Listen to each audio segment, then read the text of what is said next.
Good evening and happy Sunday. I don't have any brilliant philosophical discourses to begin with, but I do have a little story of something that happened to me this week. Not a terribly exciting story, and I'm not even sure quite why I'm telling it, but it won't take more than about 2 minutes of your time. My job as a priest right now is bishop secretary and director of the liturgy office. And in my capacity as bishop secretary, part of my job is to make sure that anytime he goes outside of our chancery building, goes to celebrate a mass or something like that, that everything is smooth and arranged properly for him. Now, we had arranged a couple months back for Bishop to go to one of our local nursing homes and to celebrate a 50th anniversary mass for some of the residents there. And one of them was quite sick, might not have all that long left in the world. And the person who arranged this was a religious sister. She's the one who called me, got the bishop to come out there, found the weekend, all of those little arrangements. And she called me this week, and she just had a little question. See, there's this other priest that goes in at about 4 o'clock in the afternoon on a Sunday to celebrate mass for the residents at the nursing home. He's got a parish assignment right now. He's filling in, and so what do we do about this? What do we do about this? And she was just explaining to me all the different little complexities about this. How the residents aren't used to having mass at 10 o'clock anymore. They're used to having mass at 4 o'clock. About how the local lay chaplain thinks that it would be better just to continue to have the 4 p.m. mass and all of that. And somehow, by the end of that conversation, I had made up my mind to give this other priest and the lay chaplain at this nursing home a call. I don't even recall when I made my mind up.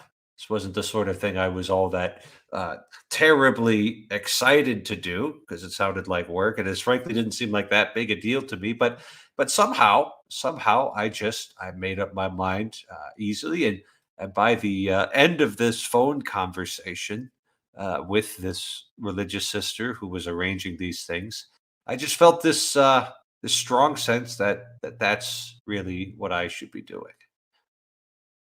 So anyway, not that terrible, terribly interesting of a story, but with eyes to see, there might be something interesting in there. Being amen for Father Eric's services. Being at a choir that visited a nursing home was one of the best services that I have participated in. I wasn't even able to go to this week because I was on my way back from my cousin's wedding in Wisconsin. But this was such a simple mass that the bishop didn't really need me. It was just him, and because the rest of the residents didn't come, there was a very very small and intimate mass. So he didn't have me attending to his hat and to his stick. Hey, in other more exciting news, I've got something very exciting coming up for me later on this week. We've got the dedication of the church at the Newman Center in Fargo. So, a Newman Center is a Catholic college chapel. And yeah, they had outgrown their space for quite a while and needed something bigger to worship in. And so they've been doing this massive construction project with numerous problems. But now it is completed. And so, yeah, I can get you an exterior shot here. We'll see if Mark Lefebvre actually likes this one. He's very, speaking of Mark Lefebvre, there he is. There's an exterior shot of that church I was talking about. Okay, Yay. we finally got a thumbs up from Mark. Let me see if I can get an interior shot without the organist. Well, that's the organist in there. Uh, nope, no interior shots. Oh, I think that's the old building right there. Oh, wow. It was very dark. I didn't like it. Anyway, Yeah. I think we're on to just the open chatting now. I've done enough story time. How you doing, Mark? I'm hanging in. You're hanging in there? You're gonna survive? Gonna make it? Yeah. Yeah, it's been moving stuff all weekend, so. Moving? Yes. Yes. You're not visiting anytime soon. The back room is taken, so, and it's full of stuff now. Oh, okay. Well, I think I'm actually going to try and make it out to the Symbolic World Conference in February. That one's in Florida, and Florida is where I want to be in February. And it's That's right before confirmation season gets crazy. So that should actually work out really well. That will be good. But for all of you listening, you need to look at the link below and you need to sign up to come to Arkansas to hear me and friend of the show, Ted Stieritz, and not friend of the show, but very smart fellow, Dr. Jim, talk about poetry as perception. And I've got to think that Arkansas would be beautiful this time. Oh, yeah. And Corey's going to be there too. Corey is planning on be there. There will be optional paintball. Also, hi to Corey, and me, but especially Ted. Yeah, that's the order of operations, I think. Yeah, I got to work out my way over there. So I'll be looking into that this week. See if I can make that work. Yeah, it's a 20. What? No. What was it? It was like a 15-hour drive from where I'm at. And if I really pushed it, I could get that done in a day. But ooh, that would be painful. So that's on the upper end of me too. Yeah, yeah. I'm right about. I've done it, but there's trouble. There's a nice There quiet he game, is. and then Corey came in. How you doing, Corey? It's good to see you. It's good to see you guys. How are y'all doing? It's just another day in paradise here. Yeah, Florida in February sounds pretty nice, doesn't it? It does. It does. You have no idea, actually. You have literally zero idea. No, I don't, because I live in the far south anyway. So February is about as hot as it is any other time of the year. But I'm going to try to go to that too in February. And in fact, my whole family's going to try to go to that. So we're kind of excited about some of the stuff we're going to be talking about. Ooh, we're in negotiation with the grandparent units to maybe make a vacation to Florida out of it. Yeah, well, I mean, so it's kind of like nearby Tampa. Mm-hmm. There should be some nice Gulf Coast beaches for people to check out. So I'm thinking of trying to drag one of my buddies down there, and making a week out of it. Yeah, I think he's got to figure out if plan. he's doing the Camino this summer, because that would kind of take up a lot of his vacation time. But he says he'll know by Thanksgiving. I'm a strong believer in walking tours now, so yeah, you were with Ted. You were with Ted on that 2-day pilgrimage, right? Yeah, life-changing. Say right now, really? If there's anybody's listening, and I'm a brand new Catholic, so everything's kind of novel for me still. But I've never even done anything like that. It was you should try to go. You should try to go sometime. It was. Ted and I are planning on doing some kind of we're going to record a debrief where we just talk about our experience. But that'd be great.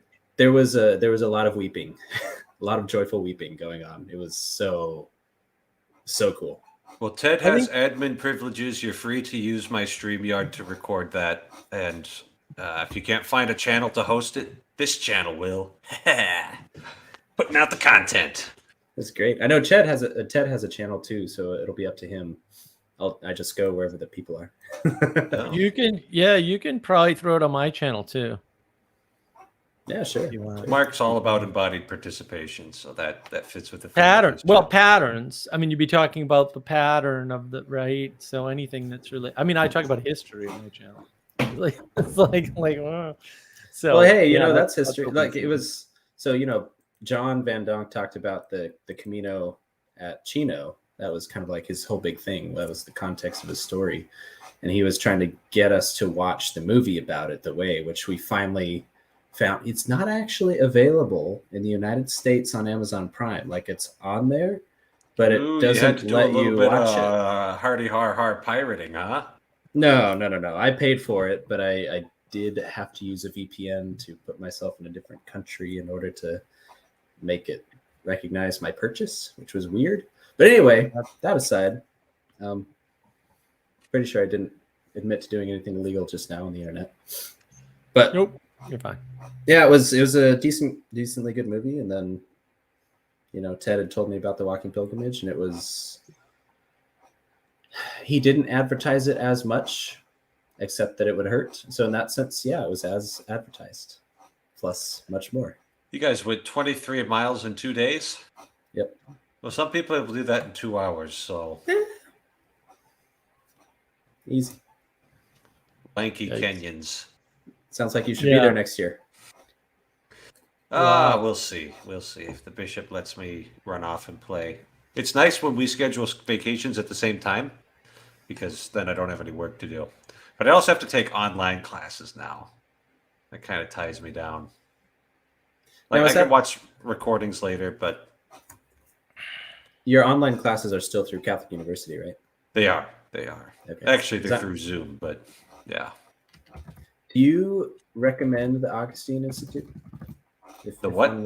I think that's what it's called, right? The Augustine Institute? The Augustine Institute. Augustine Institute. Excuse me. No. The Catholic pronunciation is Augustine, and the town in Florida is Augustine. Oh. I don't know why. The Spaniards. They have an Spaniards E at the end of the name, though. Like, to me, I read Augustine with an E at the end, Augustine, and then if it's no E, then it's Augustine. But that's the correct English way to do it, Corey. But the Catholics are coming out of the Roman tradition, and Rome doesn't know how to spell or pronounce things. They did back in the day, but yeah, they're not as bad as the French. The French, like, look at it. So, Lefebvre, that's how you're supposed to pronounce my last, or Lefebvre.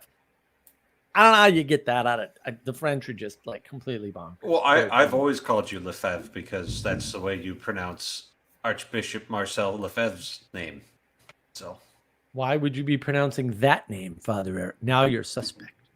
Well, I'm allowed to use his name, I mean, no guilt by association. One of my I'm pretty rules sure we have for to fire Catholicism you now. is don't get excommunicated. Right. Like, look, you're always going to know that's coming. Just don't go there. Just shut up if you have to. Always an option. Yep. So yeah, Augustine Institute. That's out of who runs that? Not me, and not Augustine. That's got Brant Petrie on a lot of things, doesn't it? Yeah, she's awesome. He's dead. Brant Petrie's dead? No, Augustine. It's not Augustine. I think he's dead. I don't think he runs the institute. I mean, only the first death, so it could be. I don't know. He hasn't faced the second death yet. No. Yeah, but people talk about it a lot, and it seems like a good online theology education resource. But I don't know if they're actually. I should probably find out if they're accredited. Not that I don't know if online nowadays. Theology resources that's the words that describe what that is. So, yeah. Yeah, fair enough. Yeah, and I don't think that'll make you crazy. What will make you crazy is the comment section of the National Catholic Reporter website. That'll make you crazy. I've noticed. You've noticed. Yeah. You've been there. I have. I warned you about that specifically, Corey. Yeah, I think you did. I think Mark was there when you warned me about it. Yeah. Nope. Yep. That's. I mean, in the hierarchy of attention thing. This is. I think this is what Jonathan's been pushing more and more. Jonathan Pageau. It's like the hierarchy of attention thing. I still think that we should come up with like a food pyramid. That's like a way to design your attention the way that you live. So you can only give a certain amount of attention to the sugars, the white processed sugars is like, yeah, but that's at Twitter the top of the pyramid and then. like comments. I know I have to figure that out too. It's almost like an inverted pyramid. If I don't know, the thing at the top is the thing you should pay the most attention to. That's right. So right. I don't know maybe the how to food fix pyramid that. people were doing that on purpose. Yeah, we'll put the oils and sweets at the top and like, oh, it's the smallest, so you shouldn't have as much. It turns out the food pyramid's totally wrong anyway. Oh yeah, no, you're just gonna sit there eating bread all day. Which doesn't sound bad, but then that's probably why I'm not as thin as I should be. Well, it's not, the problem's not the bread. The problem is the bread in the United States. That's actually the problem. 100%. What isn't it like most loaves of bread sold in the United States would be classified as cake under European Union regulations? No, I think most of them would be classified as plastic-like building material under any sane designation. That's a great little tidbit, though. If that's true, I'm gonna start quoting that. Well, also there is actually a lawsuit. They had to Subway had to change how they were doing business in Europe because they were getting billed under the cake tax because their Subway loaves are actually cake under the European Union. So yes. Okay, so that's what I was thinking about. Yep, that's a real. I looked it up. Somebody told me that, and I was like, that's interesting. I wonder if they're right. And I looked it up, and yes, I saw the lawsuit designation and the whole thing, and I was like, okay. I mean, the thing is, and I saw this a YouTube video of going through the industrial process by which modern American sliced bread is made, and they want it to last forever, right? And they want it so that it's always soft, and they want it so that you can spread things on it without tearing it up. And that's like three things that are actually really hard to all get together. But if you put enough sugar and chemicals into it, yes, bam. Well, then that is the problem with Subway, because Subway bakes their own bread locally in the store. So it's not actually a bread freshness problem at all. It's a sugar content problem that makes it cake. And so, yeah, even if you solve the freshness problem, you still haven't solved the sugar problem. And the problem for us is that, crazy people like myself like to shop once a week. Well, if you want fresh bread, unless you're actually going to make it in your house, which is not, I used to do that actually. It's an option. It's not a big deal. You're not getting fresh bread without shopping every 2-3 days. And that's really the difference. And in Europe, that's not a problem because the grocery store's right down the street. And in fact, there's 3, within walking distance. Right down the street. You don't even need a grocery store. It's like an actual little bakery. Oh, yeah. Sorry. My bad. Yeah. There's a bakery. There's a fresh bakery down the street. Right. No, Margaret, my wife, just started picking up sourdough baking, and she did not know what she was getting herself into because she loves doing it, and we all love the bread, but we love it so much that whenever we run out, it's like, Mom, you make more bread, until she's doing it like, if she's not doing it twice a week, then she's got 24/7, baby. No, you have bread and process 24/7 for the hungry boys. Yeah, one boy. We've got 3 little girls. We've got bread machines, don't we? We do. My parents actually did that for us growing up, and that was actually, it's pretty good as well. Because all they do is mix and then get hot, and mix and then get hot. It's a real simple thing, and it's exactly what women in the ancient world would have done. But Father Eric, that's not nearly as much embodiment if you let a machine do all of your not enough participation. You cannot legally put love on your list of ingredients. That's right. If you just stuff into a machine and turn it on. That's right. Objection. Uh-oh. Oh, no. Every Saturday night growing up for at least a period of about 4 years, my mom would put dough into the bread machine, and then we would go off to Saturday night mass, and then we would come back and she would roll it out, and then she would put tomato sauce on it, and then she would put cheese on it, and then she would put pepperoni or ham on it, and she would throw it in the oven, and we had pizza, and I could taste the love, Corey. Well, that sounds like a very different process. That's great. That's also pizza, not bread. I hate to tell you. I don't think that the bread machine automatically took the love out of it. Doesn't automatically take the love out. So the bread machine I have was $35, and it was awesome. By the way, I had it for years, and it worked fine. It made it's probably very simple. Small loaves. It actually wasn't. It was surprisingly complicated. It was one of those, when you live in New England, you can always buy expensive items on fire sale for some reason. So there was a store called Building 19 and a half and 19 3/4, et cetera, et cetera. But that's what they specialized in liquidation items. So you'd get a $400 bread maker for $35. Like that was their business model. New England was nice for that. Like anything, Louis Vuitton bags or whatever you want, you could get it for short money. You might not be able to get it when you want it, but you could get it. You know, Marshalls, TJ Maxx, they're actually headquartered up there, but there were dozens of companies like that. So I bought a bread machine there years ago because they went on sale. My friends found out. They said, it's this Building 19 store. Go to that one. And went there, got a bread machine for like $35 or something stupid. And I used it for years. It worked great. It had a bunch of settings. It did make small loaves, small square loaves. They were kind of funny shaped, but whatever. I didn't care. Yeah. But yeah, I mean, there was no love process. You kind of just jumped the ingredients in, and a couple hours later, however many, I forget how long it took, 3-4 hours, something like that, there was bread. And it was wonderful. But yeah, there's definitely no variation in the bread whatsoever. But I'd still take that over store-bought sliced bread like any day of the week. Oh yeah. No. I mean, there's a compromise because most grocery stores now have a bakery. And if you want long-lasting bread, it just so happens, or if you have a problem with digestion, like I used to have in a bad way, it just so happens that sourdough is the bread for you. But sourdough lasts longer, and it's less likely to upset your stomach, and you can buy it fresh made at the grocery store that day, and you can have it for 4 days, which is very unusual. You can't do that with any of the other bread you can buy. And it tastes way better than all the other breads. And it is the best tasting bread that could possibly be made by humans. That is also true. Yes. True story. And you can even make your own yeast, your own sourdough starter, right? I've done that. I've made sourdough from scratch with my own starter. Yeah.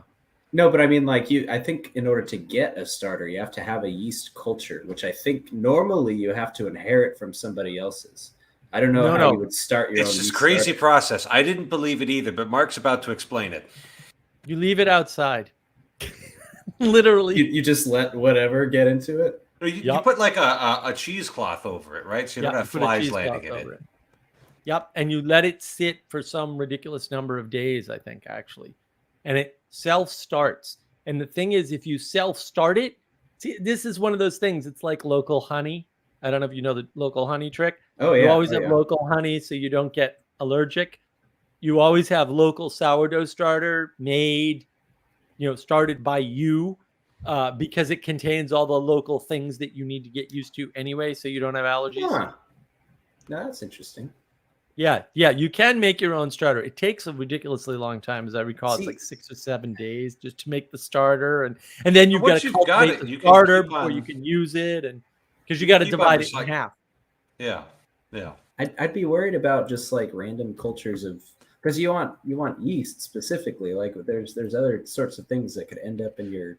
I don't know if you boil the water first and then let it sit. There's a trick to it, and what you're supposed to do is. They justify it with math. I justify it with magic because I'm a mystical person, right? So, of course, but effectively, the stuff you want overwhelms the stuff you don't. That's effectively what happens. And so, if you do it right, it just manifests correctly. So I think you clean it with vinegar or something at some stage. I don't remember the process. I tried it once. I wasn't successful. But that's what happens when I try to do things when I'm sick. Like I tried to make my own, my own kombucha, and I had it all set, and I lost the tracking because I track everything in my head anyway because I don't look at lists when I make them, and I lost the tracking on how long it had been there, and all the bottles went boom, and I lost all my kombucha. So I lost my starter for sourdough back when I was sick. I should do it again because I can probably track about 14 days now without too much trouble. Yeah, that'd be a really interesting experiment too. I always liked the idea of having like I could trace the genealogy of my yeast culture back to like San Francisco in 1849 or something like that. But crazy trace it back to Texas in 2023. Sure, why not? And like I don't know. That'd be interesting to see how they compare. Crazy material. I believe that's asked if I'm the one who stole a rando slot, and I am that individual. I know someone else was going to get it. Apologies. But you got Nathaniel, who I saw, I got one. Nathaniel's interview was great, though. I'm glad you got one too. No, that's fantastic. Did you have your talk yet, or? Yeah, I already did, and actually, we decided not to record it for a variety of reasons. But maybe. Wait till you stay. maybe I'll I just have to know. ask What? you in person. You stole the rando slot, and we're not gonna get to that. That's criminal, sir. That's criminal. I have my reasons. There will be other times, but That's fair. Listen, the gospel reading on Friday was there's nothing that will be said in whispers that won't be proclaimed on the housetops. So There you go. That's you right. just have to be patient, Mark. And yeah. literally all will be revealed. my extremely wanna boring hear- life story will be proclaimed from the rooftops if you so desire to hear it someday. Oh no, absolutely. Well, that's what the randos convos are good for. Yeah, I mean, somebody was equating me with a rando. I'm like, no. Mark is Sorry. no rando. We look down our A noses at rando? such lowly people. Vanderklay was like, please come and talk to me. And I was like, all right, man. Sure, no problem. Rando. Big for slots. No. Yeah. Like Phoebus. Yes. Phoebus is correct. It's That's not right. PBK monetizing it. It's Don't- the 30% Yeah, I know. that YouTube takes that galls me. Don't give PVK a piece of your soul for money. Don't give him that $3.50, Corey. I pay him anyway. I don't care. I believe Yeah. in what he's doing. PVK actually owes me money. I forgot. Ooh, you heard it does. here first. Oh, You Charlie. should start an internet flame war. Charlie, Let's get your money back. see, I knew Charlie was also not a rando. I knew that. You know the randos from the non-randos. Come on. We know. Yeah, If you I have to forgot tell people you're not a rando, then you're a rando.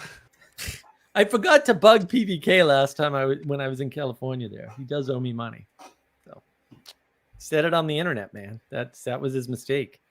Said I could have half his $6.50 that he made off my first convo. So maybe I'll hit him up for the other convos too. I bet he made some bank on them. You can't even get a $5 foot long for that, man. It's like really Not in Sacramento, California. I'll tell you that much. Jeez, man, that place You can't is get a gumball for $6.50 massively in Sacramento. expensive. It's freaking nuts out there. Woo. And oh my goodness, if I ever see another white Tesla, I'm gonna scream. Yeah, that's California accurate. Dude, it's mad. It's mad. They've got stoplights to get on the highway. It's just weird. And they were on the weekend. That was like Their no freeways are way better though. Like as somebody who's lived in like 5 other states now, Because okay, they so don't people have a talking freeze about thaw cycle there. no people talk that's not wrong, but they don't have it here either, and the roads are I hate the Texas version. So like they have this thing where they just have parallel streets one way on either side of the freeway, and like you have to like cross over the freeway or under the freeway anytime you want to just turn, and you get on it's instead of on and off ramps, you have there's so much traffic. It's frustrating. I hate it. I miss California sometimes. The Bay Area, dude, going into San Fran from Fremont, I was like, because they're like, we don't know what to do about the traffic. And I'm like, do you count? Do you not understand you can't go from 5 to 3 to 2 to 3? With lanes? Like you can't do that. When I say California, traffic, like you idiots. San Francisco and LA are like a separate thing from California. I do not miss those two. Yeah, no. Yeah, there's the north of that valley, the south of that valley, and then there's the rest of California. There's really 3 parts to California. Well, they want to divide it into like 6 states. I'm like, okay, but three would do. 3 would do. That's fine. Well, because that would flip the entire country. See, people don't realize that. You cut off Southern California. Won't happen. Yeah, it's like New York. You cut off Southern New York, and all of a sudden, like the Democrats never win another federal election. You cut off Southern California, the Democrats never win another federal election, right? So yeah, people don't realize how bad it is, how badly gerrymandered everything is in those 2 states alone. So Massachusetts is the same way. That's why they keep electing Republican governors. It's because if you actually look at the numbers, there's way more Republicans than Democrats. But the way things are jiggered, those states are run by Democrats, like overwhelmingly, which is weird because it's just not representative government. But not that I'm complaining about non-representative government. I'm just saying people don't realize if you had real democracy, your side wouldn't win. Just saying, you're not represented.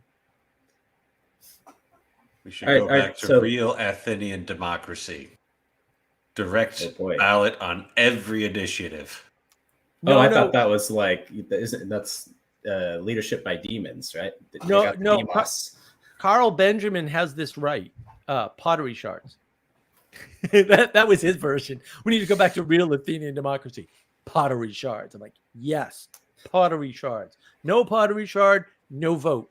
I'm all in. Well, and if you actually read Plato's Republic and you comprehend it, which apparently is too big a bar for like almost everybody, right in the middle of book 8, when it starts talking about the destruction of democracy or how democracy ends, if you read that section into tyranny, you can kind of read a line, look around and go, oh, I see what you're saying. And then read the next line, look around and go, oh, yes, I recognize it. And it's Mark, weird that no one's mentioning this. Mark, this is really easy. We just print more money and give it to poor people. Oh, I'm sorry. That's my bad. Somebody said something really, really interesting today on Twitter, actually. Was it you? No. I mean, look, I didn't know this till the other day. I've got tweets with 4,000 views. I was like, what? When did I've got a bunch with 3,000 views. I got a bunch with 2,000 views. I got a bunch with 1,000. I had no idea. No, it wasn't me. What? Here it is. Give me a sec. We thought pretending to not judge between good and evil would redeem us because that's how we were supposed to live in the garden before we ate from the tree. Unfortunately, we did eat from the tree and we ain't in the garden. And I was like, that's massively insightful for the whole equality doctrine and not seeing good and evil, which is just a pattern that I'm seeing over and over again. It's just, the big ask from people is, well, no one can believe, of course Hamas wouldn't like bomb Israel or try to attack Israel. And they come up with 1,000 materialist excuses why that would never happen, right? And really the reason why they come up with the material excuses is because they can't be evil because no one's evil. There's no evil in the world. And you see that all the way down to people. Like, well, of course this person didn't, of course no one would let someone take your house like in the courts, of course, because a lawyer wouldn't be that evil and the bank wouldn't be that evil and the judge wouldn't ignore that evil as it was unfolding in front of the judge. And the appellate court wouldn't also go along with it for reasons which were never made clear to me. Of course not, except that's exactly what's happening. And it is because there must be something else going. It can't be that these people are actually knowingly that evil, but they are. And it's like we're just kind of ignoring it. It's like they've never read the Psalms before. Well, that's probably true. Where the Psalms are just like, why am I suffering from all of these evil men? No. Why aren't you doing anything about it? You're supposed to skip over all those parts that like are harsh and like judgmental because those are, we don't know how to interpret those. So we read the happy, fun parts. Right. No judgment. Right. Well, and then that's what destroys your discernment. And now you're surprised when evil rears its ugly head.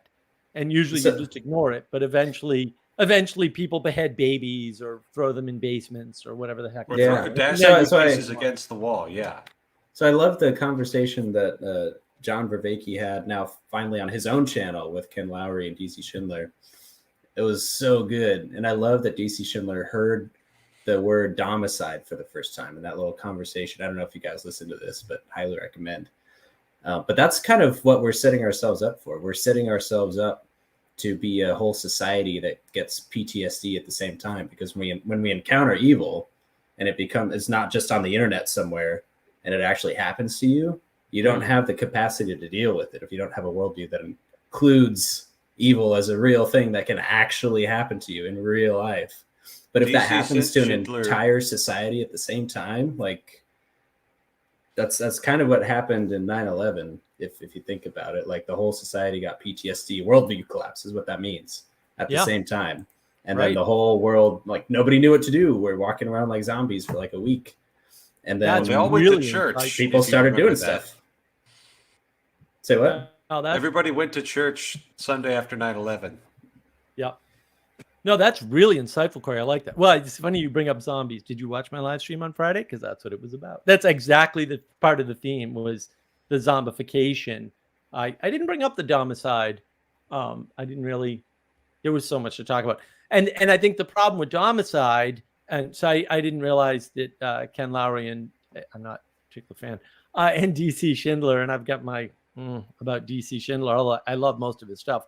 I didn't realize they talked. I'll have to check that one out. Thanks for the tip.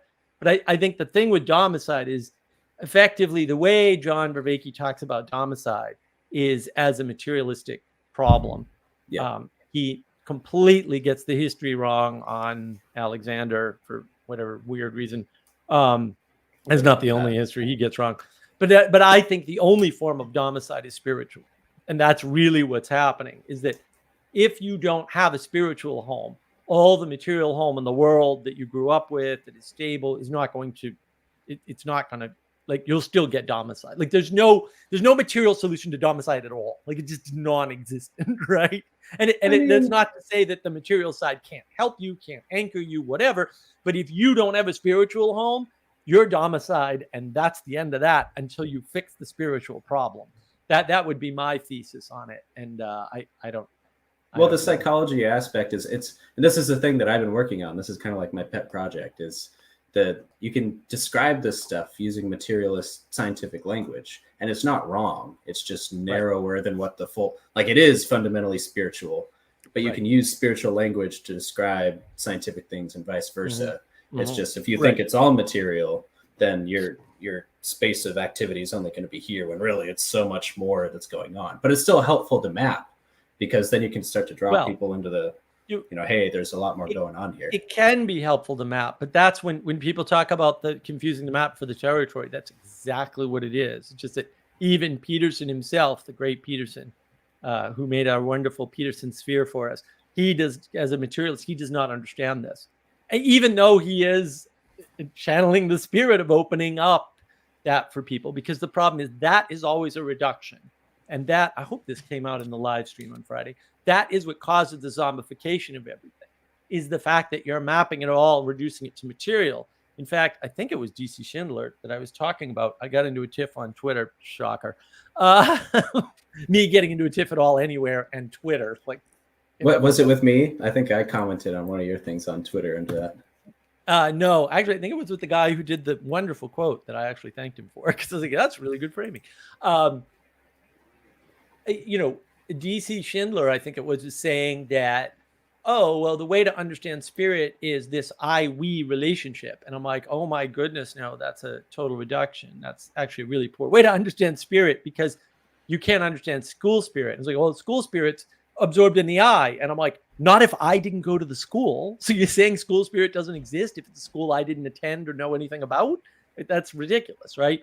You have to understand spirit as an emanation from above. So when you're personifying it, and only personifying it, you've reduced the spirit to the personification, when in fact the spirit exists beyond that. Like the spirit in New York City is not the sum total of people in it. That doesn't make it's not an I-we thing. No, that's not what it is. There is some spirit of the city that would remain even with the people not there. That is the imprint of the people who made the city, who built the city, who lived in the city. This is where we get ghosts from, right? Like there's an arenic aspect to spirit, that because spirit emanates from above. Like, and you also couldn't explain something like the spirit that emerges in the mob that becomes angry. Like, where does the angry spirit come from? Is that an I-we relationship? I don't think so. I think that's something that's coming from outside of the I-we and possessing everybody. But, and I suspect, I don't know, I haven't talked to DC Schindler. I'd love to someday. I suspect he's not accounting for all that, right? I think he's still a little too materialistic. I'm not sure if, and actually, I thought, is DC Schindler Catholic? I'm not sure. Yes. I thought he was, because he's a Pope John Paul II. Yeah. And he's a Thomist. He's a okay Thomist, with but like other. he's on the edges of, kind of pushing the boundaries a little bit, it seems like. So, but they were talking a lot about Hegel, and I am not at all spun up on what it was. But I think what you're describing, Mark, was they were engaging with what Hegel was talking about. Yes. But at one point in there, DC Schindler actually said exactly what you just said. He's like, now we get into the critique of Schindler of like, a lot of what he said was true and pointing at real things, but ultimately it fails because of what you just said. It doesn't take into account the vertical as being its own separate thing. Like it works for the horizontal, the I, we thing, but you have to link it into something that's absolute and foundational to draw in the vertical aspect to the I, we. So it's not just this thing that's free floating. So see, this is exactly my critique of using somebody like Hegel. First of all, and somebody else made this mistake. They're like, I think it was Stephen Hicks. I like Stephen Hicks too. I've talked to him a couple of times. Wonderful, wonderful guy. I really like most of his work. It's fantastic. Hegel is not a philosopher. Hegel did not self-identify as a philosopher. He did zero philosophy. I'm sorry. He was a theologian.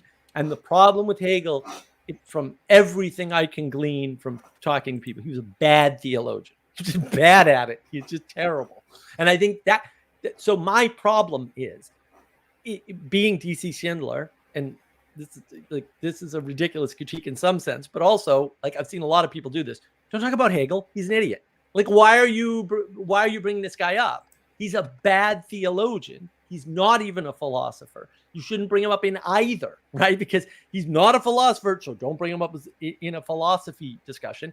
And he's not a good theologian. Use good theologians instead and reference them, unless you're going to use them in the negative case and say, the problem with Hegel, and the clip that was on Twitter was just that first clip. So, of course, you've watched the video and I haven't. So I believe you that DC Schindler wouldn't have made that mistake because he's a pretty smart guy. And I've listened to him a few times and he's really good. But my problem is, even referencing Hegel for me is a mistake. Referencing Kant is a mistake. Unless you're going to say the idiot, Immanuel Kant, or the moron, Hegel, right? Because really, like, you have to preface it with, because otherwise people take the clip out of context and say, see, this smart guy Hegel agrees with me. Spirit is nothing more than the I-we relationship. That was the argument I had. I was like, dude, you can't reduce it to the I-we. And I got pushback. And I'm like, how are you reducing school spirit to I-we? And how are you reducing like the spirit of New York City to an I-we relationship? And the response was, oh, it's actually included in the I. And I was like, holy crap. Like, if you were going to make a rationalist argument, you wouldn't say that. You'd say it was. Well, you also kind of have to engage, though, because they're part of the historical thought process that got us to this point, right? So if we're going to try to make things better, we at least have to critique the stuff that's already out there. Like, you engage by saying the mistake that one of the many mistakes that Hegel, the worst theologian of all time, ever made. And then you proceed from there so that people don't go on Twitter and quote this as though Hegel made some. I mean, they were defending the Hegelian statement. And I'm like, you can't defend Hegelian dialectic. Like, Hegel's dialectic is A, wrong, and B, stupid, and C, obviously broken. Like, don't even bring it up, except to say Hegel had a broken idea of dialectic that only included two things, and it doesn't work for the following reasons. I agree. If that's how you're going to engage with it, yes. But when you're engaging it in a way that somebody can take it and defend it, which is exactly what happened on Twitter. Now I have a problem because you enabled that too. And that's what pisses me off. Like, do not lift these guys up. I mean, I've gotten in so many arguments with people about, we have to take Immanuel Kant seriously. And I'm like, absolutely, I do not. I can laugh at him all the way until I die. And I will still be right because he's laughable. Kant is laughable. Hegel's these guys are laughable. They made obvious 3-year-old error. Like, and this is the problem. I really think these people have never talked to enough 3-year-olds because, and I'm not joking, if you talk to enough 3-year-olds, they will quote Hegel. They will quote Immanuel Kant. I'm dead serious. And the thing is, I know because they're 3, they never read them. So these big deal. And the thing is, you could say, well, Mark, maybe those quotes aren't the important ones. I never read Hegel. If I know a quote from Hegel, it's because somebody else thought it was important. If somebody else thought it was important and I heard it from a 3-year-old, I don't know what to tell you about how the world works, but likely it's not a big thing that only Hegel could have come up with or something, right? Because the 3-year-olds are rediscovering it independently, just knowing the minimum amount of language. It's kind of suspicious, right? It's kind of suspicious. So I agree with you. You have to deal with them. But as with all bad things, you have to deal with them by saying, these people were obviously wrong, and here's why, right? And then give the correction so you don't get people quoting them as though they're smart. Hegel's not, there's nothing good in Hegel. I'm sorry. I've asked people, this is the other thing. You ask people, okay, you like Hegel? What was good that Hegel said? And they've never had an answer. I've asked, at this point, literally because 1,000 people. Nobody's actually read Phenomenology of the Spirit. That's just a book that gets printed and then put up on people's shelves. That would be an exercise in like self-torture. Yeah, if you've actually made it, you know what? Shout out anybody in the comments if you've actually made it through Phenomenology of the Spirit. I'll DM you later. We'll get you some spiritual direction, a little bit of counseling, Hot take: Mark's spirit animal is Archibald asparagus. Is that disagree. a VeggieTales reference? Oh, that is. I love Archibald. Was that the name of the asparagus? I disagree. I think Mark's spirit animal is Vizzini from The Princess Bride. Yes. Plato, Aristotle, Socrates, morons. Yes. So the best part of the movie right there. Yes. Absolutely. Mark, you just put into words the entirety of my experience of modern philosophy. I had to take a class in it, right? And and the way my modern philosophy professor would teach philosophy was he would just embody whatever philosopher we were talking about. And he was a really sharp dude, so he could just do it. You and him, if you got in a fight, it'd be fun to watch. And just the nonsense. We were just all so mad about modern philosophy because it's like, how do you know there isn't an evil demon that's deceiving you into thinking that you're having a sensory experience outside your head, huh? And that's all we had. Right. So Descartes is Dr. Evil? Is that what this is? Descartes is Dr. Evil confirmed. Yeah. Well, and this is like, I listened to, I don't know how, I think I deserve a medal and possibly millions of dollars. I listened to half of Donald Hoffman and Peterson. And I was like, what is wrong? What is wrong with these people? Like, they're both nuts. Like, why are they talking like that? It's crazy talk. It's complete and utter crazy talk. And look, this is not like my personal opinion. I've actually talked to people. Like, I used to live in Boston. I used to go walk into the best colleges and universities in the world in some cases and talk to people. There's all the time. I used to hang out in Harvard Square and just talk to, major philosophers in some cases. And, visiting people visited, right? And Lantern Jack, Dr. Lantern Jack on YouTube. He also runs the Ancient Greece Declassified, which is excellent podcast, by the way. Excellent. He runs that. He and I ran a clubhouse room where we basically defended, because this is his position too. It's not just my position. I'm not the only person who's noticed this by far. His position is modern philosophy is all garbage. No one's gotten past Plato, and Hegel he didn't get past Plato, right? Heidegger knew he didn't get past Plato. Nietzsche at least suspected he couldn't get past Plato. I don't think he admitted to it. Heidegger did. Heidegger flat out admitted it. Like, none of these guys, as quote modern as they are, have gotten past Plato. That's kind of significant. But Jack and I defended the idea that modern philosophy is all garbage. None of them got past Plato. We had a bunch of amateur, and some of them had PhDs in philosophy, but Jack has a PhD in philosophy. Jack doesn't like being, it being said that he has a PhD in philosophy. That's how much he hates modern philosophy. It's his degree. It's his PhD. And he's like, it's more like ancient philology. I like to be called an ancient philologist. I don't want to be associated with these people, because he, unlike almost everybody else, actually went to a bunch of these schools. So he's been around the world at the best schools in the world, talking to the heads of the philosophy department. And the thing he told me was, and not just me, he's told a lot of people this. So the thing he said was, he would ask these guys, what do you think about like the quest for truth? And almost all of them, like 80% of them, and some of these guys are famous, well-known, like currently practicing philosophers. A couple of them are dead, actually. would say, oh, no, we're not on the quest for truth. And he'd explain to them, you realize the people paying your bill for your school think that's what your department does, right? And they'd be like, yeah, well, we don't care.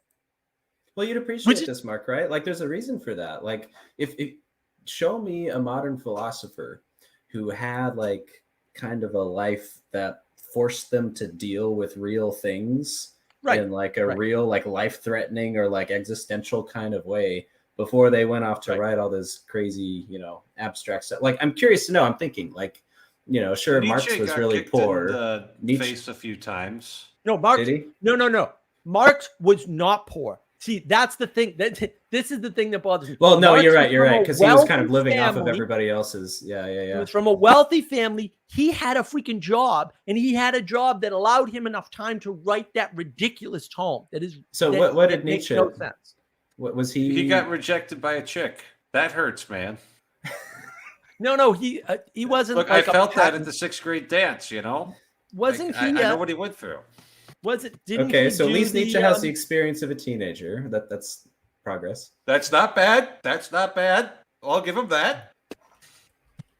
Yeah, but Marx came like, from a wealthy family. Like, that's what everybody. And he went to school. No, in a time when nobody went to college. Like, nobody, right? But it's not like embodied, right? Like, the whole point of modern philosophy isn't really to like discover truth in the sense of truth that's something applicable. That's something based on your experience and you're being able to actually make people in their day-to-day lives do things that are better and make that like the inseparable core of what it is that you're trying to accomplish, right? Instead of building up something that might be called truth, but it's totally abstract and unconnected from most people's daily experience. Right. But again, this is the sort of question that a pragmatist, I don't know if Jack would like that, but a pragmatist like Jack would ask, which is, you do realize that the people paying the bill that pays your salary believe that this is the thing you're doing, and that's not the thing you're doing. And their response, which is exactly what you'd expect from a sophist, yes, and I mean that in the Platonic sense, because they thought the sophists were the worst humans on the planet, basically, and I agree. That's exactly the sophist response is, who cares? This is what we're doing. Right? It's a total disconnection, to your point, from reality. And there's no embodiment. Right. Well, there's no embodiment, there's no participation. Right? Yeah, I mean, right. Better. We can take it away from embodiment. There isn't even any participation whatsoever. But I did want to address that no, in fact, you cannot park your car in Harvard Yard. You can park your car near Harvard Yard. You can't park your car in Harvard Yard because there's no parking in Harvard Yard. Everybody knows that. Okay, it took me a second to figure out what on earth you were saying. That's how it works in New England. I mean, you gotta roll with the New England accent. Well, and, I just think I'm gonna stay out here in North Dakota then, don't you know? There you go. You're most welcome, ma'am. You're most welcome. I'm right, happy to oblige. I have a question that's going to take us down a different path. This is mostly a Father Eric question. Thank you. He's like, good, thank God. So I'm curious to know, what does it take, no, that's not the right question. Is there interest in manpower in like starting new monasteries in the United States? Because I learned about this Clear Creek Abbey place and how cool it is, and it has a cool story. But how much is that happening? Is that happening much anywhere else? And like, I'm interested in the tradition of monasticism, and I would like to, visit more monasteries and see more of them appear in the United States. I think they're generally a very good thing. Yeah, we need a lot more. There's a few cool places out there, mostly in the South for some reason. I can't figure that out. It's probably just because land is cheap or something. I don't know. We used to have lots of big monasteries with all sorts of monks running around doing monkish stuffs. And I think especially of St. John's Monastery and University in Minnesota.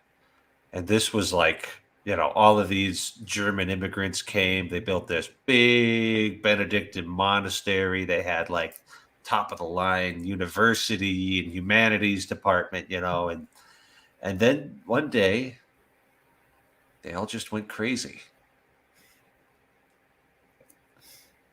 And, they don't really have a whole lot of young monks coming in. Nobody really wants to do what they're saying, and they've basically handed off control of their university to lay people, and it's just gonna die. What do you think, Father Eric, about this idea that I was mentioning earlier from Twitter that I thought was brilliant? Like, yeah, if we just get rid of the good, the distinction between good and evil, we'll be back living in the garden. Because I think like that seems deeply insightful to me in terms of equality doctrine and the flattening of the world and why we're mapping things materially, right? Because that's ultimately a materialistic map, right? Is, well, if you didn't eat the fruit, then you didn't leave the garden, and therefore, if you undo eating the fruit, which just gave you this knowledge, this gnosis, so you undo the gnosis, and now you're back in the garden, which even under materialist, say logical rationalist thought, it's a bit of a stretch, huh? It's still stupid. It's still stupid. I think I'm going to finish Corey's question a little bit just by saying there's not enough monasticism right now. But I caught the intro to was it last week or 2 weeks ago? And you talked about the little unknown history of Catholicism and how there's kind of it seems like there might be a bit of a turnaround happening. Like, has it not caught up yet to the said interest? Yeah, like so there was a lot of novitiates, by the way, at Clear Creek. It was really cool to see. There was way more novitiates than there were, older gents. Yeah, so there's a lot more diocesan priests than anything else, right? So we're the general infantry of the Catholic Church. At least, like, I guess I'm actually an officer. I'm a captain, but we're the captain of the biggest battalions of armies there. So, and it's, I think like religious life is really delicate, right? You've got all these people, no marriage, right? And they all have to live by this rule. And if they hold on to the rule, they show up for their prayers. They basically practice the wisdom that's been handed on to them for generations. Then this can actually work. But when you don't actually do that, right? So like one of the things a lot of these monasteries did is like, well, we were spending too much time praying, and so we're not going to spend as much time praying because Vatican II and we have work to do, right? And it's like, my dude, if you're not praying like 4 to 6 to 8 hours a day, what are you going to be doing? Like, that's your job. That's the most valuable thing you do for the world. Like, hierarchy of attention. Right. Well, be the big thing at the bottom of the attention pyramid. Right. But I think that's part of the problem, right? Like, there's all these memes about, people coming up. Like I saw one today, actually. I forget which one it was because there's so many of them, right? They basically said, oh, yeah, you just reinvented X, right? And I think a lot of what you hear is the reinvention of monasteries. We should all get together in a community and grow food together and blah, blah, blah. It's like, dude, you just described a monastery. Like, but I think, but people don't know. Like, why would you reinvent it? Well, it's because people don't know. And that's when I talk about the recession of the church. That's part of it. Is like people don't know what the church used to do. They don't know about monasteries. They don't understand that was an option. And it's the inverse of what Father Eric's talked about before with like the nuns are finally given an option called feminism, right? And they can leave. And then it just turns out, and I feel it's lovely when I get to feel like complete moron. And I did about a week ago, within the past week or so, Adam and I found out that the word career means to run a course at full speed. That's what the word career means. It's kind of like, yeah, that's right. Is that what you put want? Those two together. That's good. Right. It's like, is that what you want? You want a career, or do you want a life of what would you call it? Obedience to something higher. How's that? Yeah, because career, like there's a connotation with career as being not in control of anything either. Like you're just wild. That's cool. So Emma just made the point, I want to live in a monastery village. She said, that's actually, spoiler, exactly the reason why I asked the question, because that's precisely what we want to figure out how to do. So my family is going to be at the point where we don't know what we're doing anymore, but that seems like that might be a good pattern to figure out how to bring back somehow, even if in the pattern, doesn't happen look in at our the modern generation. pattern as opposed to the correct pattern, the pattern we had that worked for thousands of years, basically, or at least 1,500 years, right? The modern pattern is that monasteries are someplace you drive to in the country. It's like, no, that's totally freaking wrong. The monastery is the thing in medieval times that held the wealth of the community, and the community was built around. Because and the thing was, you didn't have big government, basically, right? So the job of big government was being done by the church, like charity, the thing that we call welfare. Welfare, by the way, was invented in South Carolina. Haha. I've been to the place. It's up the street. I've been there twice, actually. So that, yeah, the whole idea, that whole use of that word and the way they use it, right up the street, about an hour's drive from here. That's charity. That the government version of charity is called welfare. When you say welfare, that's actually the correct version of that. We'll call it the material version of charity is called welfare. The spiritual version of charity is called charity.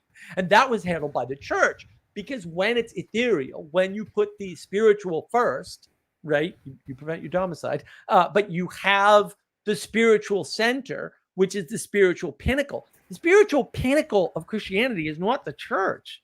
It's the monastery, because they're the guys that do the most prayer. The church doesn't do the prayer. The church. I think you want to use the word parish there. What? I think parish. I think parish is getting more at what you mean.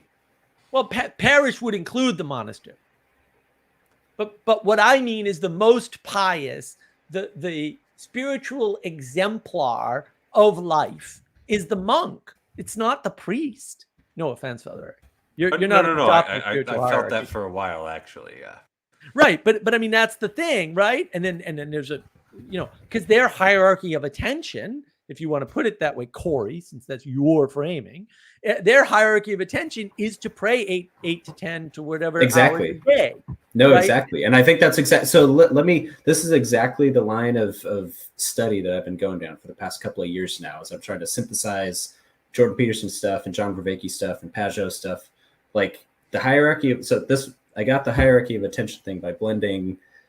Peterson talks about how you actually think about all of reality can be construed as a hierarchy of priorities, right? Literally a hierarchy of value judgments. Right. And I started modeling that in imagistically with a graphic from Matthew Pageau's book. And you can, once you start modeling things like reality and consciousness using that, you can start to draw all sorts of insights from it. And it's the pyramid, right? It's the pyramid shape. Right. That's why it's actually, and it's a good way to explain what eminence and emergence is and how they relate to each other and how it works in reality, and why attention is so critical, because it's this dynamic reciprocal cycle of creating your environment and your environment shaping what you're able to do in it, and reciprocal narrowing and reciprocal opening, all this stuff. And it's actually totally true that as misinformation becomes more and more of a thing, and as reality itself becomes harder and harder to perceive and understand and know what's real with AI, but you don't even need AI, just the way that we're going in our culture, you need to pick something that is true to anchor your attention on, and that shapes the way you see everything else and makes it like that is the way get through the misinformation, impossible. And so guess what the thing is? It's Christ. It's prayer. It's like literally if you spend more time praying and reading the Bible than doing anything else, it really shapes the way. It doesn't mean you have to ignore the real stuff that's going on and all the hard stuff and the awful stuff and the Twitter stuff, but maybe spend 5 minutes doing that so you can be informed generally, and let your interpretation come from the thing that you're spending a few other hours in, and maybe there's a hierarchy of other stuff that you should give your attention to before the Twitter, etc.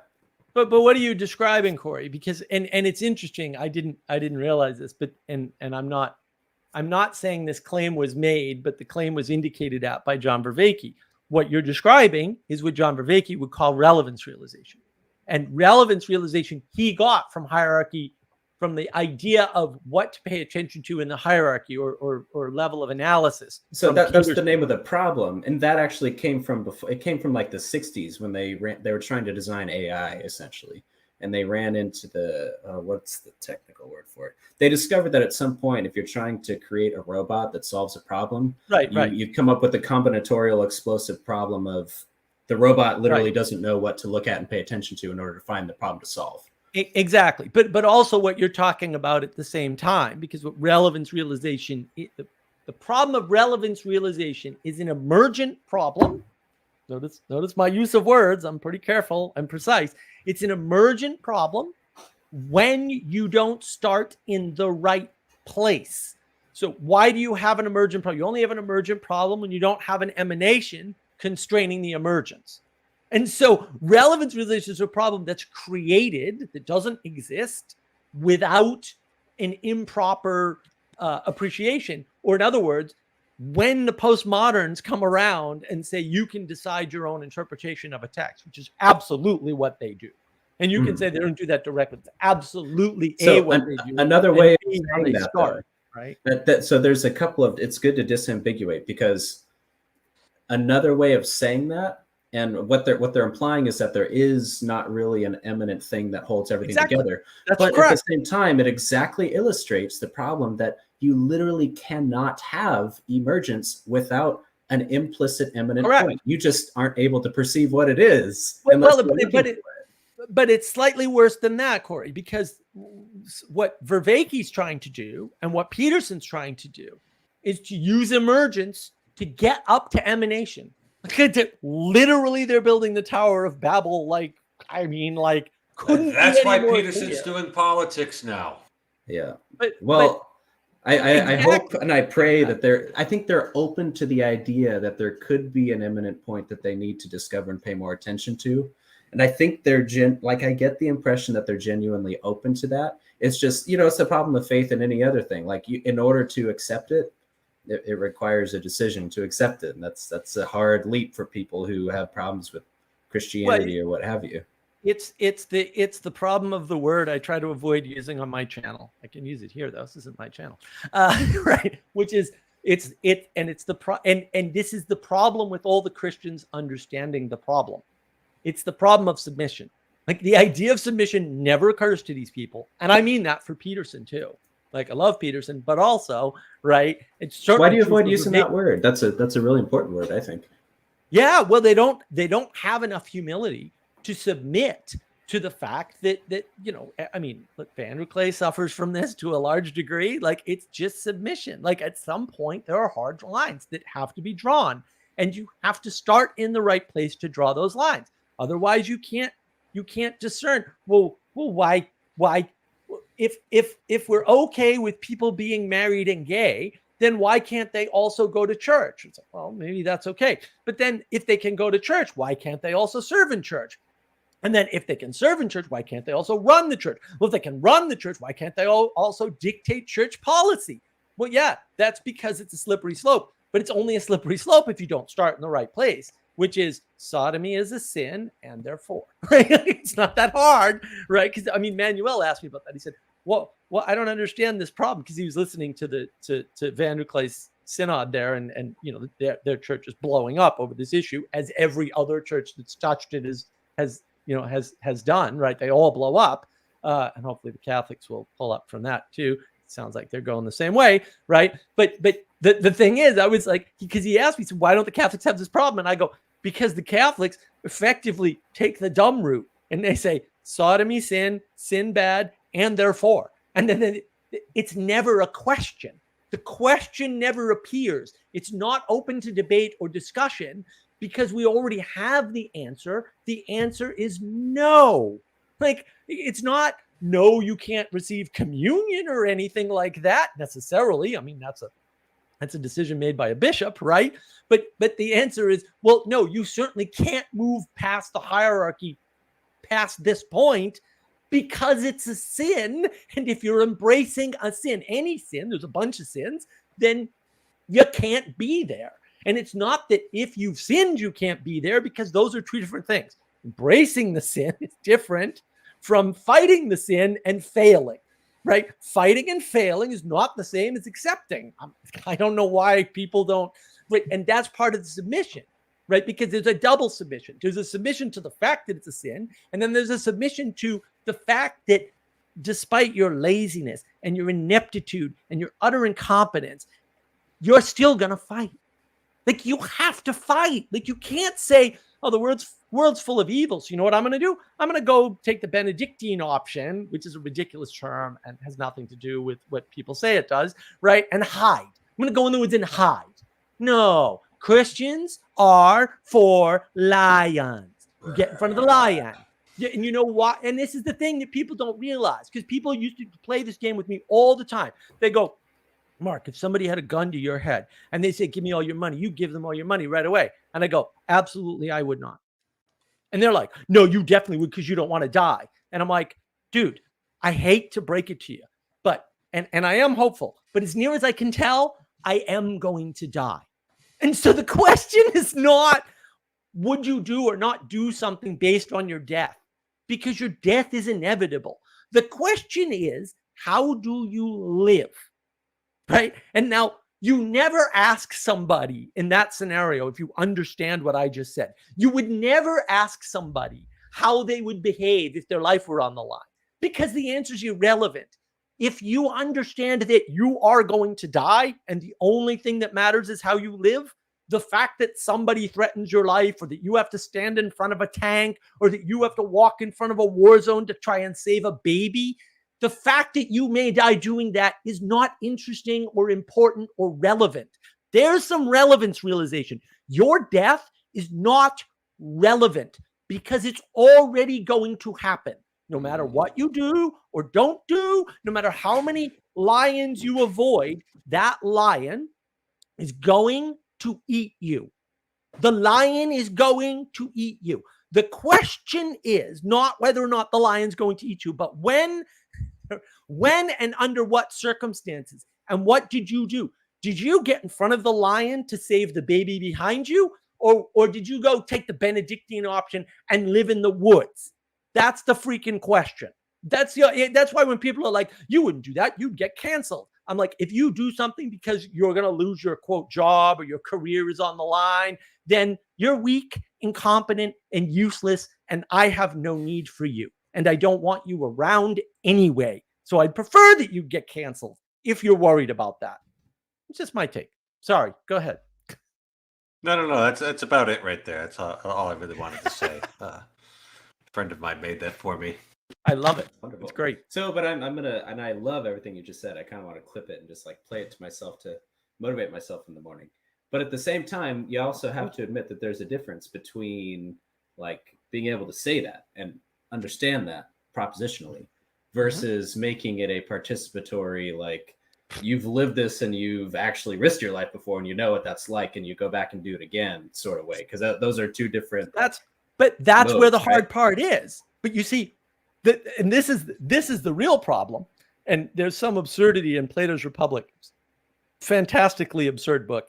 Everything about it is awesome.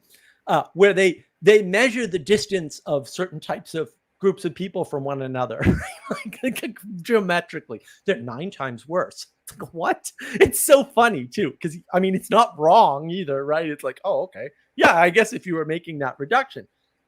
We're so far away from what you just said that we're not even asking those questions. Because if you want to talk about what to pay attention to, so, and I did this on Twitter today, in fact, right? I explained to somebody, look, actually 2 different tweets to 2 different threads. I explained, look, I don't care what group you are in or claim to be in or somebody else claims you're in, right? Let's just suppose it's Hamas, okay? I don't judge people that way. I judge people by good and evil. Then you can argue with my definition of good and evil all day long. I really don't care.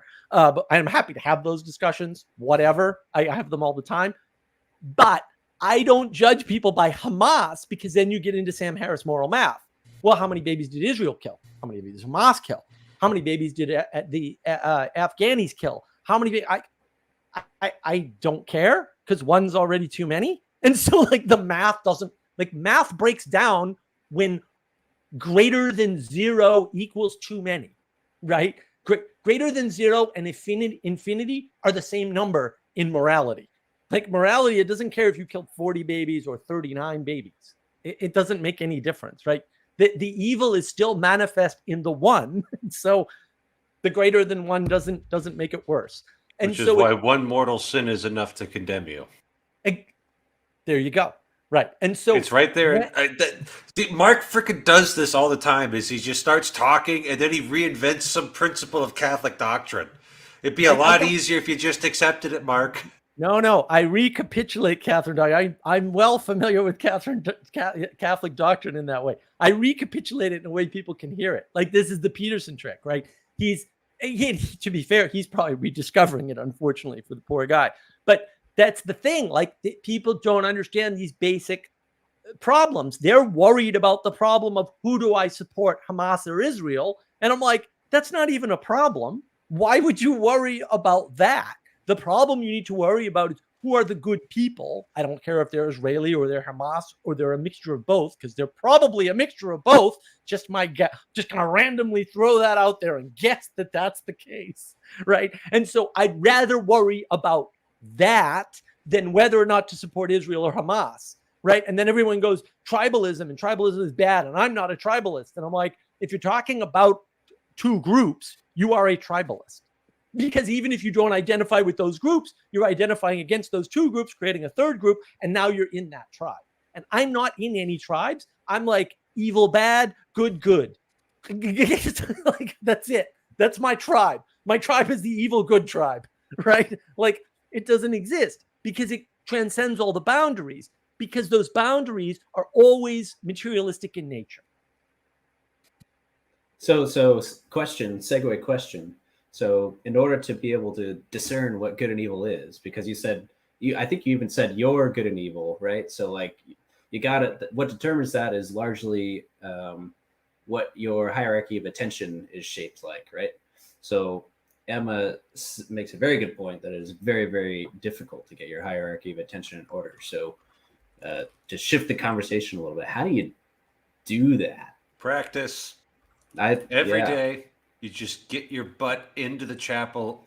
I have a chapel, right? And pray, or the prayer corner, or the front porch, or the rosary walk, or you just have to show up, or the living room in South Carolina. Yeah, well, whatever, however it works, whenever it works, whatever you do that works. I'm not going to sit here and tell you. I'll give you ideas. I'm not going to tell you how to do it. But Lord knows I've had days where I'm like, I am literally sitting here attempting to pray because it's my duty, and that's all I have right now. And I hope that's enough. Thank you. I can confirm this personally. I have witnessed and participated in this to the best of my ability. The Catholics have a lot of work to do, Corey, on being able to explain to you how to participate in their silly rituals, because they do not know how to write instruction manuals on when to talk and what to do and what's going on. They're just terrible because at you it. Don't write instruction manuals. It's supposed to be like an instructor student. We handed him an instruction manual. Apprentice thing. We handed me one. We handed him one. And it was a terrible. Latin Novus Ordo Mass. You got handed one when you walked in. You know, because not everybody just knows Suscipiat Dominus Sacrificium de Manibus Tuis ad laudem et gloriam Domini Sui ad utilitate quoque nostrum totiusque ecclesiae sui sancte. They don't? They just don't know that, you know?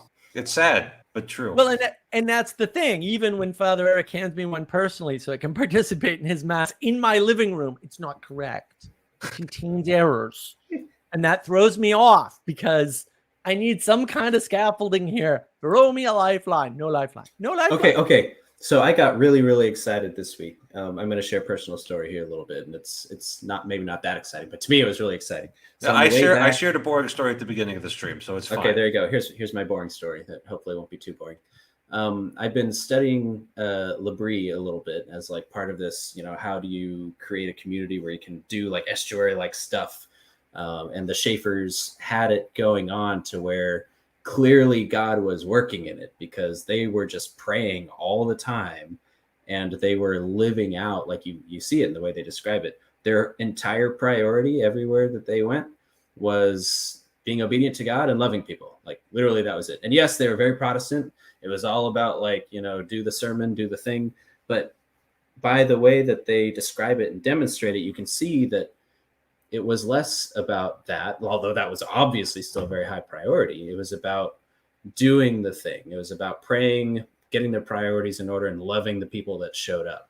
And I had this thought that's like, that's their liturgy, right? Like that is the liturgy of the word in a sense. And I was kind of thinking, I've been struggling with this because a lot of people throw out the word liturgy recently in this very generalized sense without referring specifically to the mass or the divine liturgy.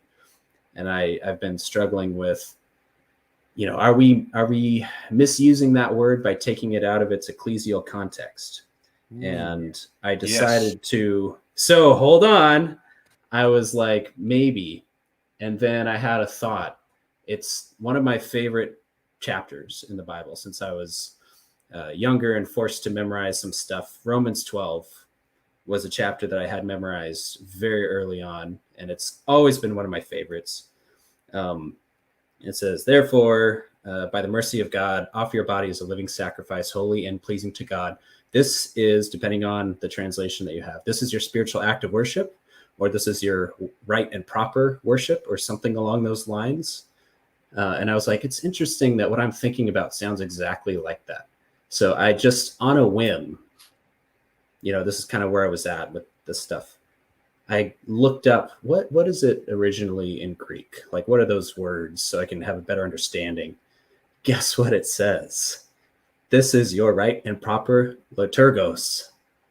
Liturgy. This is your right and proper liturgy. And I was like, I got so excited in that moment. I confess to you, I started weeping on the airplane. Nice. And I immediately shut off my phone because I was already taking off and I didn't have it in airplane mode.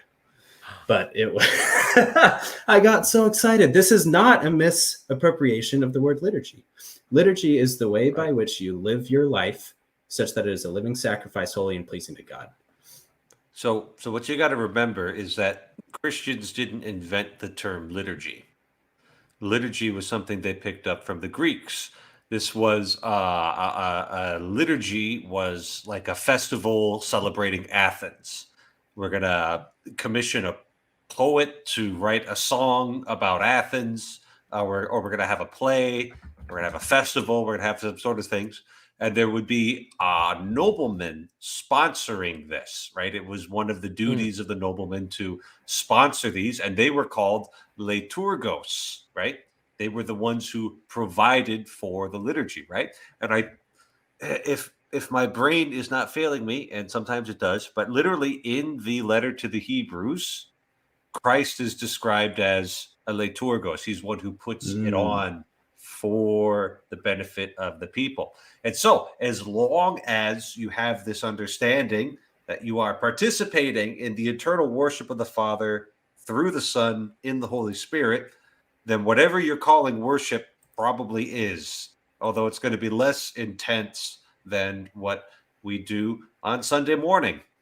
Yeah, not at all to detract from It from doesn't the mass, detract. by the way. It doesn't detract. It actually That's just adds a more to it. And that's the beauty of it. concentrated, pure form. Right. It adds to it because it expands what is happening in the mass to what you're doing in your family and what you're doing in your communities. And it assumes, by the way, it assumes the locus. It assumes that emanation point. It assumes that Christ is the unifying principle of all the stuff you're doing throughout the hierarchy, which is why it makes so much sense to have a village run by a monastery. Yeah. Yes. Well, it doesn't need to be run by the monastery necessarily. And be there. Whatever, So but to tie it together, Corey, because this hierarchy of attention thing, you're absolutely dead on. I mean, I'm glad you got there, right? To tie it together, you've got to think of it this way. So you live around something that has a church that can enact the liturgy for you, that you can participate in the liturgy with. And that helps you to train that. And what are you training towards? You're training towards the thing that the monks are actually embodying the best. Like they're the highest. So because you're in this, we could call it a 3-act play or a 3-act structure or something, although it's bigger than that, but whatever. We'll just assume it's only 3, right? We'll just leave the government out of it. We'll leave Caesar out of it. Now you get That was to today's reading. participate in the hierarchy of attention, because there's a hierarchy, right? You're impacted by it because you're living next to the monastery, and the church is the center of the village. And to see, I don't know if you've been to Europe and seen churches at the center of a freaking village. It's an unbelievable difference. It's just like bang. I mean, I was on an island in Croatia, basically outside of Split. It's mind. I mean, we rented a car, a convertible even, and went, and we had beautiful weather somehow. And we went to these villages and drove into the center of the village where the church was. And it was just like, wow, because you can just, I'm not participating. Church wasn't in session or anything, right? There's no liturgy going on, but you can just feel the difference by having the church at the center. And then, right, if you have the monastery there to take care of the sick, to feed the poor, right, to do the welfare, or the charity is still the better word, then all of a sudden there's a hierarchy to interact with. What we don't have in our world is everything is flat. Like, I got my car, I got the roads, I've got Google Maps, man. We've got grids for our roads. Some cities have grids. There's no grids down here, thankfully, but some cities have grids. And then, but those cities that you visit in Europe that are designed around a church building or a monastery, they tend to look really, really beautiful, even though they rise up organically. And you can even see in the way that people build their buildings, and it's not something that somebody top down says, no, this is what you shall do to make it pretty. Just by the way people exist, they make things beautiful because they're oriented towards this thing, and they have to live there instead of having somebody else build your house who doesn't live there. But look, this is where everything goes off the rails, because this is the argument that the Vervakis and the Petersons of the world will make. See, people live together and beauty emerges from the village. And it's like, no, that only happens. And we know this now. We have the evidence. That beauty only emerges when they are living with the monastery, with the church at the center, because their hierarchy of attention is correct. When your hierarchy of attention is correct, the beauty emerges. The beauty doesn't emerge if your hierarchy of attention. It's not to say that beautiful things can't emerge outside of a proper hierarchy of attention. Of course they can. Lots of random things emerge, right? And if it's beautiful, we'll hold on to it. Well, but emergence happens. Emergence is random. Most of it doesn't last worth a damn, right? The things that last and the things that are beautiful and last tend to emerge as the result of a proper hierarchy of attention, where the starting point was this highest ethereal thing. Here it would be the highest spiritual thing, God, right? When your attention is towards God and you live that way, all of the things that emerge, because this is an island in Croatia. They're poor olive farmers. No, I was there, like really, and like there's some poverty there by Western standards. By their standards, they're perfectly happy and they don't care. They live a contented, happy life, right? But like they don't have anything there. Like no one has a car. Like we were driving around, and the European roads, and there's some places where if someone's coming the other way, there's going to be an accident but nobody has any car, so it's not a big deal. It's like, whoa, that's kind of weird. It was freaky for me because I'm used to crowded roads and big highways and not, skinny roads with one lane and, tiny things they think of as cars that I would call large bicycles, whatever. But they're contented, and the place was gorgeous, like all the time in the middle of the Adriatic Sea. It was, it was lovely. But that beauty doesn't just emerge randomly because you put 2 frog legs in a jar or something like Michael Levin. Like, no, the thing that makes life emerge from cells is this higher calling from the spirit, the emanation downward. Like that's what fixes evolution. You can't fix evolution without that. And that should be obvious to even Peterson, and it's not. And again, this is where their lack of submission comes in. So I agree with you that they're open-minded enough, but they're not humble enough, right? And it's one of the things that I forget where the original quote comes from, but Vanderklay was the last one to say it, or maybe Vervaeke said it too. But we don't find God because we don't look low enough. It's like, yeah, right. You've got to duck down. One of the things I was saying before I actually read The Republic and found out Plato's Cave is a lie is that the proper conception of Plato's Cave is that you have to duck to get out. You can stand up, but if you want to get out of the cave, you actually have to duck. And to get all the way out of the cave, you have to be on your hands and knees to emerge into the sun, which would be the caves proper. are like that. That's good. Well, that would be the proper individualistic misinterpretation, which is a complete lie of Plato's cave. Plato didn't say any of that, but that would be a better graphic to express it. Yeah. Alrighty, we fixed evolution too. We fixed I the didn't hierarchy. expect that we were going to do that tonight. Fixed evolution. But the hierarchy of attention fixes everything. I mean, that's why I'm happy that Corey's onto it, because it's like, yes, because that is the solution to everything for real. That, I mean, Vervaeke wouldn't disagree. He just can't get to the submission part, to the humble part, where that's required to understand the emanation top down from above, the place Hegel never got to. I mean, one of the advantages of submission is that you could just run somebody else's program and it's basically going to work. So I've thought about my job, my profession, and how much of it is just handed to me on a silver platter. Like I'm working on the best, like it's just. It's not all plug and play. There's some decision making and agency in that, but most of the hard work's already done. And so you don't have to be, 135 IQ. You could just be kind of average and get it done. So anyway, makes me happy. Well, that was Peterson's critique of Sam Harris's system at the end of debate number 4, which was, Sam, this is all well and good for you, and you've got an IQ of what, 130, 135. What do the people with lower IQs do? And my whole point is, if your system, whatever it is, of morality or ethics or however you want to frame it, does not account for those people, it's not a moral or ethical system, period, end of statement. Now, granted, in order to get everybody in, you need things like dogma, because that's the door in anyway. I like the Catholic conception of dogma. It's lights along the path. Great conception, right? But some people are only going to be able to go so far, period, because they have cognitive limitations. And the biggest problem we have today in the age of gnosis, see my Twitter feed for more, Substack coming soon. The age of gnosis is that we expect that you, A, have to know these things, and that B, people are able to know these things. And that's the problem. Like, we're not, like, I don't know what's going on with Hamas and Israel right now, dude, but I don't think anybody else does either, unless they're there. Like, if I do know a few people in Israel, I could ask them, right? But even they're not going to know the whole story. Why would I expect that? That's silly. That's crazy talk. Why would I expect a reporter in New York City to know? Why would I expect somebody who flew over there for a month and then flew back to know? Why? There's no way to know. Like, nobody can know that, right? So the thing I need to focus on is not, is Israel better or Hamas better or worse? Is it terrorism? Is it not terrorism?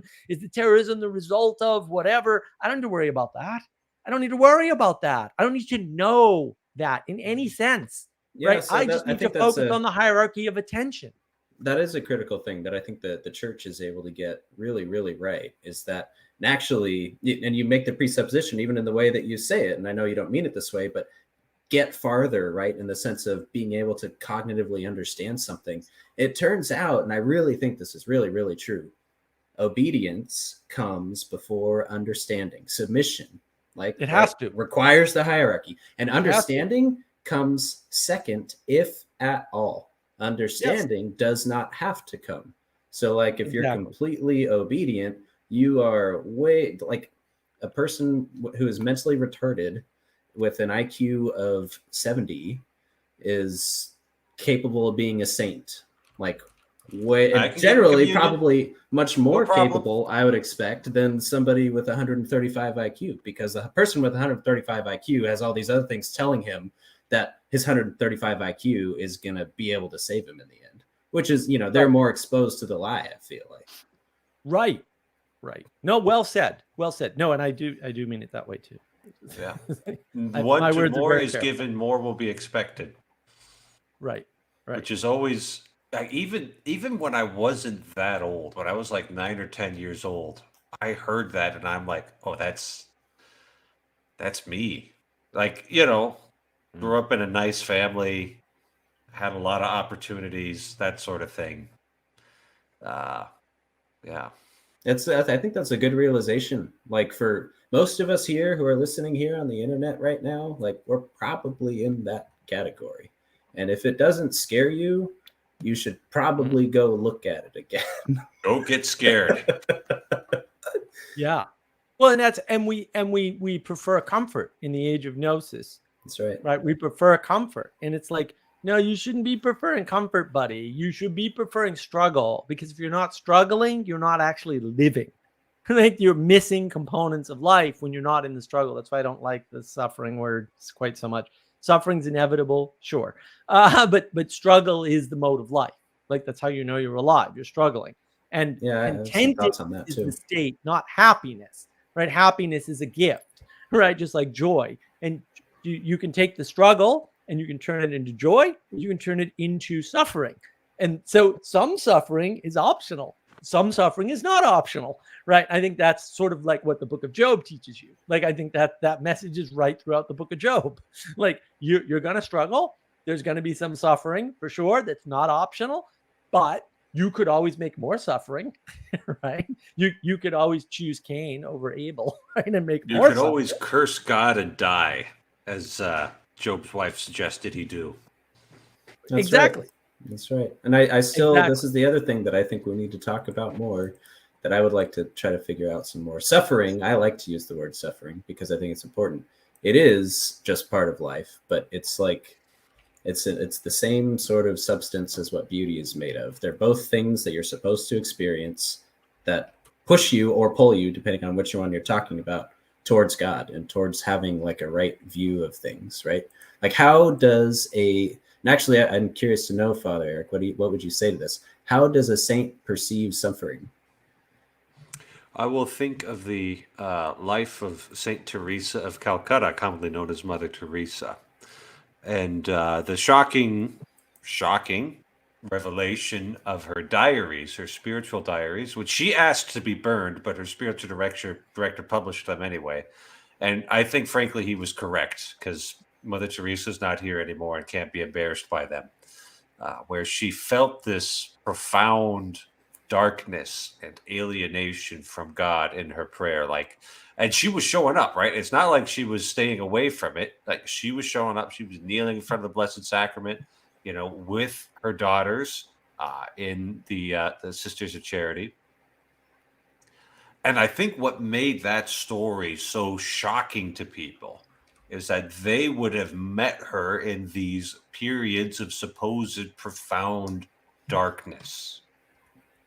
And what did they experience in 5 minutes in watching her receive communion and just simply talking to her? They experienced profound love and peace and joy radiating out of her. And so that's why she was able to say, if you love until it hurts and then keep on loving, you'll find that there's only more love and not as much hurt, and no more hurt, right? So that's a saint's experience of suffering right there. I also think of St. John Vianney, sitting 12 to 16 hours a day in the confessional, right? I go 2 hours. I feel like I'm about done. I'm tapping out, And, it's like at a certain point, he's just kind of maxed out on the suffering, but he's still got all this time. He's still got all this energy. He's still got all this attention. And so people keep on coming to him, and he's able to profoundly comfort them in the old sense of the word, where he's making them stronger and give them direction to life. Right. Skeptics would come out to ours. This is France in the 19th century. So, plenty of highly rational skeptics to go around. Just imagine that in a French accent. And they come, and, this hardened atheist comes and just watches him celebrate Mass. And all of a sudden, bang, he's in the confessional. And this is a funny thing, St. John Vianney gets done divesting for Mass, and he's about to go into the confessional. He just points at the atheist and says, "You're first in line." Boom. Nice. Just takes him out right there. So the saints' experience of suffering is that of suffering with Christ, in that they know that there's the resurrection on the other end of it. They are actually able to participate in a more intense and real way in the suffering of Christ and bear enormous fruit through it. And so they find the secret of the cross is the joy that lays on the other side, which we don't see when we're just looking at the nails and the thorns and the splinters. Wow.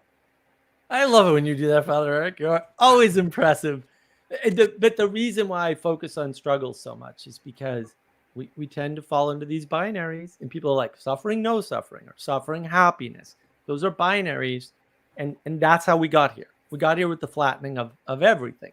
And the bottom line is to live is to struggle, right? And that's actually really important. And so you can be content in your struggle. You can find joy from your struggle, or you can turn it into more suffering. But the suffering's still not some suffering is not optional, right? There's still lions, and some people are going to get eaten by them. And maybe even if you're running away or hiding from them, they're still going to get you, right? Like that richness, that third option. I talk about the third way with Vanderklay. If you haven't seen that particular video with Vanderklay, by the way, I think it's really good. It's one of my better ones. It's really important to know that. Like, it's important not to compress the world to suffering and not suffering, right? It's important not to see the book of Job as some kind of puzzle to figure out why he suffers. It's not that hard. There's a bet. I hate to say it, but God makes a bet, and that's it. That's why he suffers. He doesn't suffer for any other reason, right? But if you can't transform that into, like Job does, into saying, well, this isn't suffering, or most of this isn't suffering. This is just my struggle. And in my struggle, I'm going to struggle to keep my faith, no matter what happens to me. All right. Then you don't see the book of Job correct. The reason Job suffers is because suffering is inevitable, like for everybody. But the right way to think about suffering is to change your posture towards it, so that what you said, and I think what Father Eric said too, is that suffering, properly understood, if it's seen through the eyes of God or through the eyes of a saint, which is, through the eyes of God, suffering is transfigured, and it becomes something that's actually beautiful, right? Even in your experiencing of it, when people look at you in your suffering, which you're not experiencing in quite the same way, you see the things that Father Eric said radiate from Mother Teresa, right? And that's more about your allowing suffering to change the way you perceive.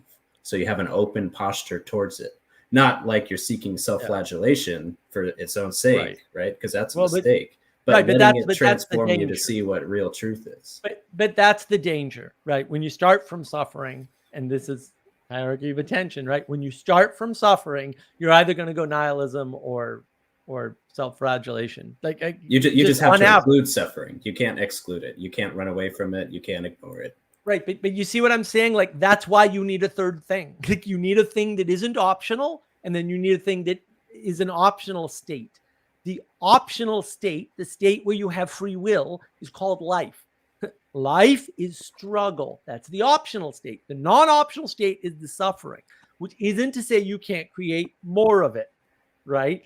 So when you reduce it to suffering, and you say, well, there's a lot of suffering in life, that it's either nihilism or self-flagellation all the way down. Like, that just on average, it's not that a few people aren't going to be saved. God can do what he wants. It's going to happen, right? Because things emerge, and saving emerges too, right? But if you want a reliable, enchanted way of viewing the world, life is some form of struggle. You can reduce that struggle down to Cheetos and video games and your programming job, where you're making a lot of money, and so you can hire Uber Eats and you don't even have to cook. You can reduce it down to that, but you're still struggling in that, even if you've, quote, eliminated the suffering. If you don't know that, then the only option for the struggle that is life, as long as you're breathing, you're struggling. Breath is a struggle, maybe an easy struggle, but it's still a struggle, right? When you don't do that, the nihilism's inevitable, because all you have is suffering, and if you don't have the sophisticated spiritual understanding and cognition put towards that understanding, because it's two components, right? You got to have the framework too. Then you're screwed. Like the nihilism is going to eat you. I mean, this is part of the meaning crisis. I think Mark is actually correct. And Thank what I'm going to say is that Jesus says, take up your cross and follow after me, not sit there and suffer. Exactly. Thank you. Right? He's Yeah. got, and I think, you know, I think a lot of times when I'm preaching, what'll pop out of my lips is bearing your cross. And I think that gets at what Mark is going at. It's like, yeah, you're going to bear it, you know, and it's going to be there one way or the other. Like you just let it sit there, and you know, you ever put off something simple and then you get it done in 15 minutes. It's like, why did I wait 6 months to do that? Right? It's like a lot easier just to pick it up and bear it, you know, and then that's just some, you know, some preacher tricks there to connect with the people, you know, because I'm just so relatable. When you don't have that understanding that your life is a struggle, that's what the definition of life is. When that's not your starting point, you end up with Sam Harris going, well, you were just kind of popped into this world, and so it's all predetermined all the way down, and free will doesn't exist. And like, the free will doesn't exist thing is expanding. Like, I saw another idiot with the free will doesn't exist, and I'm like, do you understand the logical, rational, and reasonable paradox in making that statement? The idea of free will could not occur to you if it did not exist. It is literally that simple. Why are we having a discussion? You people are stupid. Like, anybody who can just sit there and calmly say that has to be a moron. Because that was, you know, like I've spoken on this channel before about my materialist fever, right? How in high school I conceived everything materialistically, and I didn't really start getting cured of that until I was in seminary. You know, because I think a materialist can easily say that they believe in God, right? But it's like the Sam Harris articulation of it, and like the full implications of my intuitive understanding of the universe. Like I looked at those implications, right? Because it was conflicting with my faith, and I didn't know how to put the two together. Just horrified me. And I'm like, whatever the right answer is, it's not that. And that answer is unacceptable. And so, like, anybody who's just like, yes, obviously, free will is an illusion because of the chemical reactions in our brains and determine the entirety of our consciences. And no, I haven't proven that scientifically. That's just a result of, you know, what I've assumed to be true, and now I'm proclaiming as dogma. But I'm not dogmatic like a Christian, you know, that would be absurd. Yeah. Can we expect more impressions like this at the upcoming conference in November? Oh, you haven't even heard the arrogant biblical scholar yet. He's the most fun, I think, you know. Convinced that everything is actually a 3rd century forgery, but I have to be in the right mood to get that one out, so... I love it. I love it. Yes, All more right. to come in Arkansas. If you can make I'm going to get going and spend participate in your wife. family life? Yes, before we all go to bed. It's lovely to see you both. Thanks for talking. Oh, thank you, Corey. This was very helpful to me. I really appreciate the discussion. It's very useful. Yeah, for me as well. Are you still trying to go, by the way? Any news on that front? I'm gonna this week I'll work it all out, because I gotta fit in Thanksgiving and figure out what's going on. So I'm gonna work it all out this week. Well, I pray that I will see you there. Thank you. I hope to see you too. All right, you have a good night. See you, Corey. Keep your stick on the ice, as they say in Canada, I guess. North Dakota. Canada. North Dakota is almost Canada. Same thing. Close enough. All right. Close enough. Good night. Oh, man. Well, we got 10 minutes, Mark. What should we talk about? I don't want to talk about anything else. I thought that was the richest, fullest, most useful discussion that we've had. And we've had some good ones, and Ted wasn't even here. Ted wasn't even here. Corey's a freaking superstar, obviously.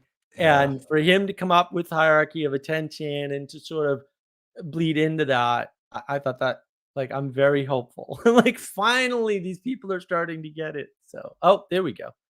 Here we go. Fresh meat in the conversation. Hello, Andrew. You mute, Andrew. He doesn't love us. He doesn't want to talk. But everyone should be speechless after that wonderful conversation with Corey. Hello? There you There he are. is. Speaking of suffering, how's architecture school? It's great. Our review is tomorrow. So the project we've been working on for 6 weeks is going to be presented. So I'm doing all that work right now. Something, the work you could have done in 15 minutes for 6 months, you're doing right now. It's okay. Everybody's done that, except for those really happy, really busy people. They've never done that and they can't relate, but they don't sleep well, so. Well, the problem with this is it's not like I can just do all the work really early. It's just a constant design process. So then at the end, it's like, okay, now I have several days to just present what I've come up with. So yeah, it's you don't really get to do like a bunch of questions 10 weeks in advance and just be done for a whole month. Yeah. What are you designing right now? Train station. Train station. Is it actually going to get built? Not that I know of. Maybe we'll see. But did If they love give it you that like much. an actual setting for the train station? Oh yeah, of course.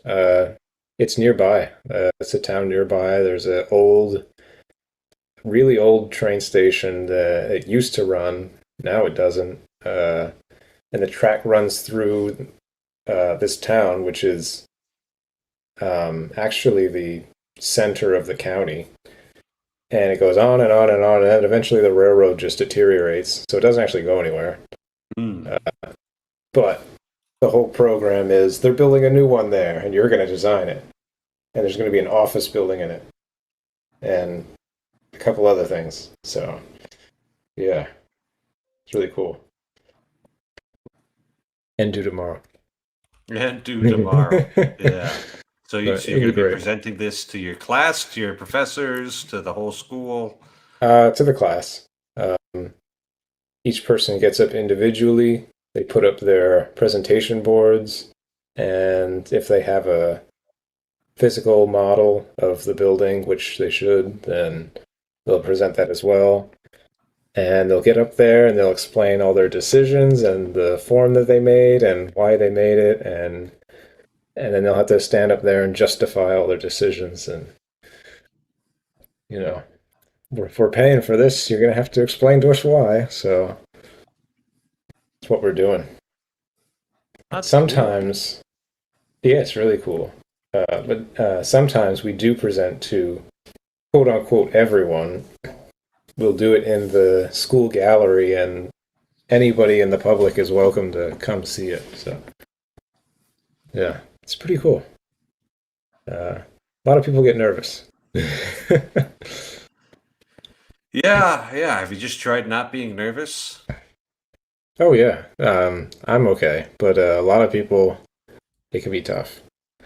Yeah, it's nice having a baritone voice when you're talking. People just take you more seriously for some reason. Yeah, I guess so. So, yeah, that's what we're doing. Alrighty. And then, this is your second year of architecture school? Yes, yeah.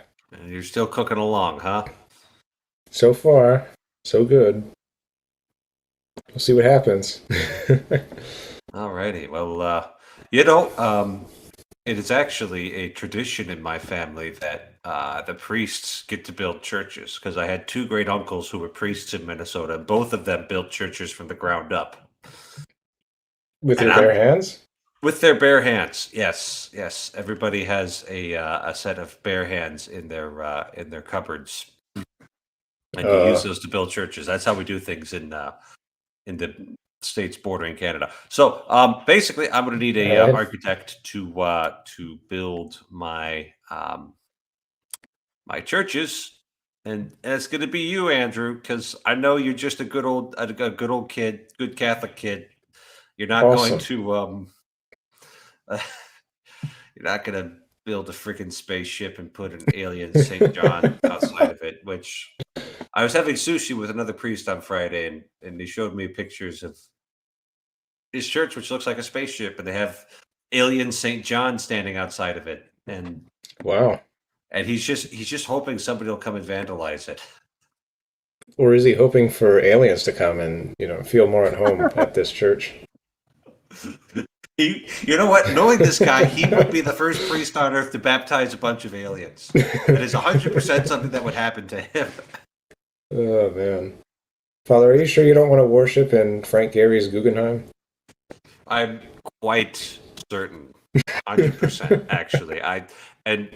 Despite me talking about my materialist past, I always had a preference for churches that actually looked like churches. These two forces were fighting inside me, and Christ won. Praise the Lord. Oh, nice. I will say, my train station does look a bit like a spaceship. That's fine for train stations. Have fun with train stations. Well, you can get away with a little more experimentation out in the world. Actually, well, I say it looks like a spaceship. One person in the class, it actually looks exactly like a spaceship you'd see like in a sci-fi movie. And I'm like, flying saucer? Well, not a flying saucer, but like a shuttle. It just looks like a shuttle. And I'm like, what happened? It's a spaceship now, like literally a spaceship. And I'm thinking, well, I guess it's technically a center for transport, so I guess spaceships can kind of represent that. I don't know. I guess I'll see what it looks like tomorrow. But yeah. But yeah, mine is also in interesting shape. My professor actually came by, one of them, and he looked at it and said, what happened to you? You came in and you said you wanted to build churches, and what is this? It's like, I think we broke you. So Wow. We'll put you back together. Don't worry. I got spiritual super glue for you. Well, make it. Mark look is going like to tell you would that. No, Mark. You like 2 months ago, you told me that the church should have a monopoly on beauty, right? So his train station should look like a space station. No. You should make it look like Penn Station before they tore it down. Because when they tore the original Penn Station down, there are a few pictures of it. People like flipped out. There were riots. They were like, no, you're not tearing this down. It's too beautiful. And even Grand Central Station, I got there. They had just redone it. It was absolutely gorgeous. It's interesting that these temples to transportation were so pretty. I think, to some extent, the church should have. They should have a monopoly on beauty that points to the highest for sure. But the train stations were still beautiful, but they were square and flat and didn't point up. But people really love them, the original ones. That's interesting you say that, because one of my good friends in the studio was actually going to build something pretty much like Penn Station before it was torn down. And we were looking at each other's projects and concept drawings and all that, and it's funny because we like switched. It's like I came in saying I wanted to build all this traditional old stuff, and then he came in saying, I'll build all this crazy stuff that looks like a playground. And he's also like, he's a guy who's a transgender who dyes his hair, and but it's crazy because we think so alike. So we basically swapped everything we're doing in the department. So he's like, yeah, I'll build this really old Penn Station looking thing, and I'll build this spaceship. Rebellion. Architecture school is a place to play around with that. True. You play around with some designs. It's just paper. It's just ideas. You're not hurting anything. It's a sandbox. You just go ahead and you tinker there, Yeah. So that's why we had preaching classes in seminary, and and it was really hard to write a funeral homily for somebody who didn't exist. That was actually, I found it really difficult. But that experience gave me my key for funeral homilies, right? This is free preaching advice to every priest, to every Protestant minister, to every Orthodox somebody or another. If you ever need to give a funeral homily, always start off talking about Jesus. Everything just fits so much better, because I go to funeral homilies, like somebody dies, I'm not preaching, it's a shame. And they start talking off about the person, right? Like, oh, my mom, and oh, so and so, they were just great. And it's like,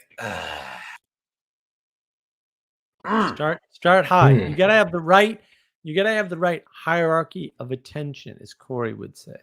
right hierarchy of attention. And I've got other things invading of my hierarchy of attention right now. It is the possibility of sleep and recreation. So, Andrew, it was good At to least catch you up have with that. you. And Mark, as always, thanks for dominating my stream. And God bless you all. Good night. Have a good night.